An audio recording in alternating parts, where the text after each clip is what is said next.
Capital special میں خوش آمدید. میں ہوں عبدالستار خان. 2011 میں شروع ہونے والے عرب اپرائزنگ کا شور پوری دنیا میں مچ گیا تھا. پوری دنیا کا میڈیا عرب اپرائزنگ کو کور کر رہا تھا. اس عرب اپرائزنگ میں تیونس، لیبیا، مصر، یمن، شام اور بحرین شامل تھے. 6 میں سے 4 عرب ممالک میں سالہ سال سے جڑے ہوئے حکمرانوں کا خاتمہ کر دیا گیا تھا.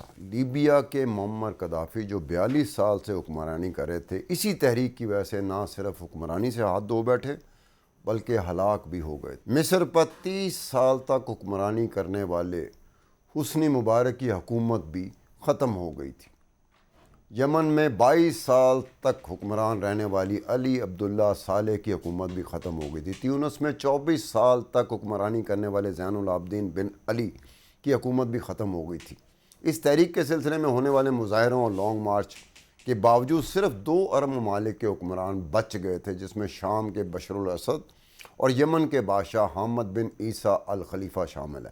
یہ عرب اپرائزنگ جنوری 2011 میں ہونے والے ایک ایسے واقعے جو ہم پاکستان میں رہنے والے سوچ بھی نہیں سکتے. جنوری 2011 میں تیونس میں ایک نوجوان ریڑھی لگانے والے نے خود کو آگ لگا لی تھی کیونکہ پولیس نے اس کی ریڑھی ضبط کر لی تھی.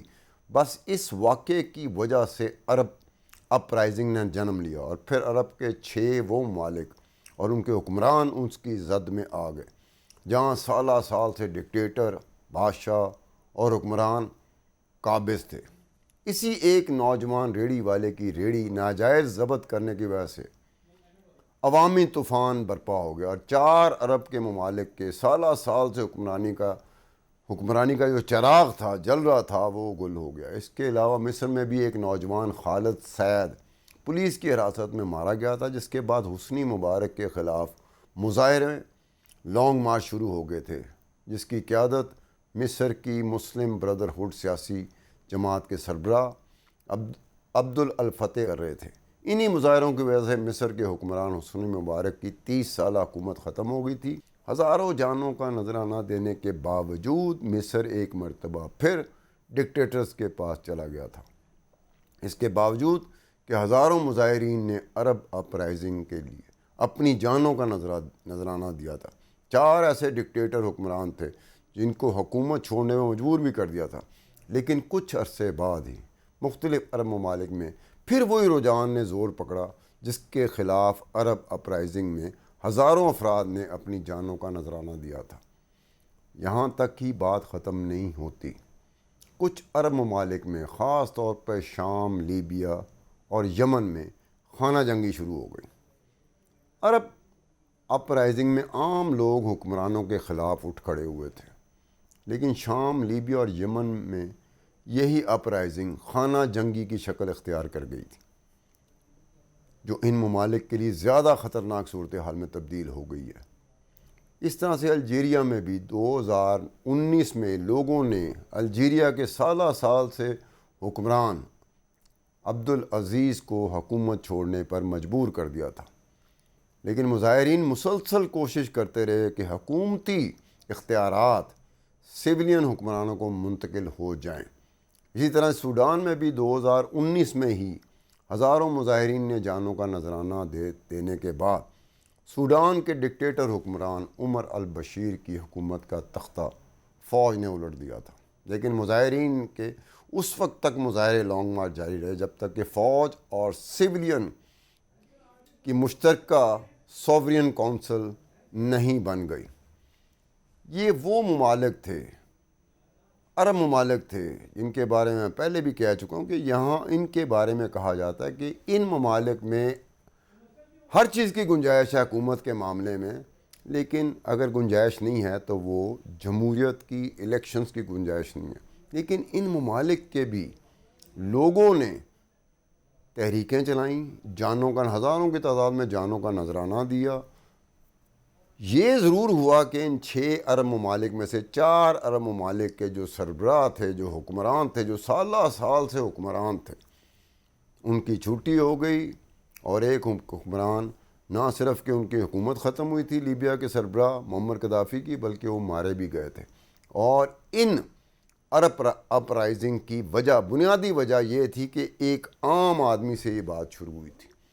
ایک عام آدمی جس کا کسی جماعت کے ساتھ تعلق نہیں تھا، اس کی وجہ سے یہ شروع ہوئی تھی، اور اس کی قیادت بہت عرصے تک، اس کا کوئی لیڈر بھی نہیں تھا، اس عرب اپرائزنگ کا لیڈر کوئی نہیں تھا، کوئی سیاستدان نہیں تھا جس کی سیاسی جماعت ہو، یہ عام لوگ تھے۔ تیونس میں ایک ینگ لڑکا جس کی ریڑھی پر ضبط کر لی جاتی ہے، پولیس ضبط کر لیتی ہے، وہ اپنے آپ کو آگ لگا لیتا ہے۔ اس کے بعد عرب اپرائزنگ شروع ہوئی تھی۔ مصر میں بھی یہ ہوا کہ خالد سید نامی نوجوان کو پولیس حراست میں اس کی ہلاکت ہو جاتی، اس کے بعد یہ شروع ہوتا ہے۔ کافی عرصے تک اس کا کوئی لیڈر نہیں تھا، لیکن یہ اپرائزنگ تھی جس میں ہزاروں کی تعداد میں لوگوں نے اپنی جانوں کا نذرانہ دیا، اور ایسے ممالک میں یہ ہو رہا تھا جہاں جمہوریت اور الیکشن کے بارے میں سوچا نہیں جا سکتا۔